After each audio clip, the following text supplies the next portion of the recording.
The wind arrives before the rain does. It moves through cedar trees like breathing. Fumiko stands at her grandmother's gate alone. The old house waits behind tangled vines. She hasn't been here since she was small. Fumiko pushes the wooden door with both hands. Inside, dust dances in the afternoon light. Everything smells like tatami mats and time.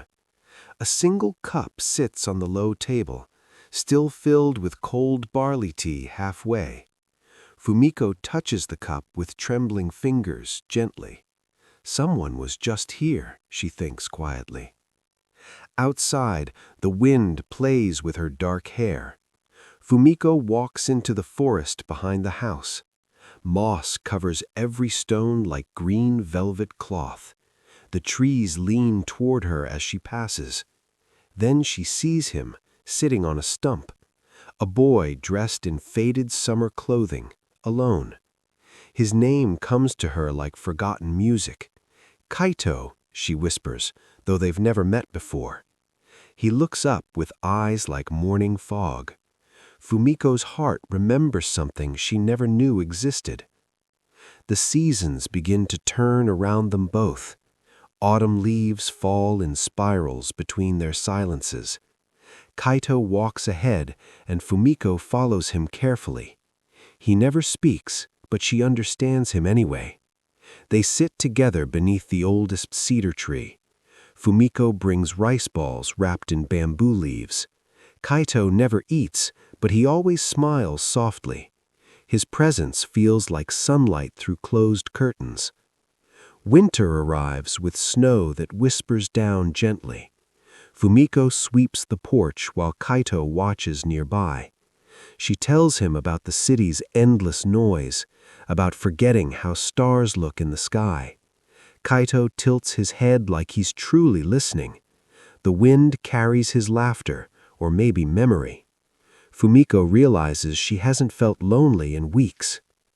One spring morning, the forest blooms with color. Cherry blossoms drift past the old house slowly. Fumiko finds her grandmother's journal inside a drawer. The pages speak of a boy from long ago. Kaito, who lived in the forest every summer, who disappeared one autumn during the great storm, who promised to wait until someone remembered him. Fumiko closes the journal with shaking hands trembling. She runs outside calling Kaito's name through tears. He stands beneath the cherry tree, fading slightly. The wind wraps around them both like an embrace. Fumiko understands now what she was meant for, not to keep him, but to set him free. She smiles through tears and bows deeply to him. Thank you for waiting all these lonely years. Kaito reaches out, and his hand feels warm. Just once, just barely, like a summer breeze. Then he becomes wind, becomes light, becomes memory. The blossoms swirl upward in a gentle spiral dance. Fumiko stands alone beneath the ancient cedar tree, but the loneliness feels different than it did. The forest breathes around her like a friend. The old house no longer feels so empty. She fills 2 cups with barley tea again, one for her and one for the wind.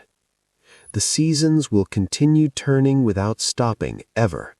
Fumiko will return here every year, she promises, to sweep the porch and tend the garden, to remember the boy who taught her remembering.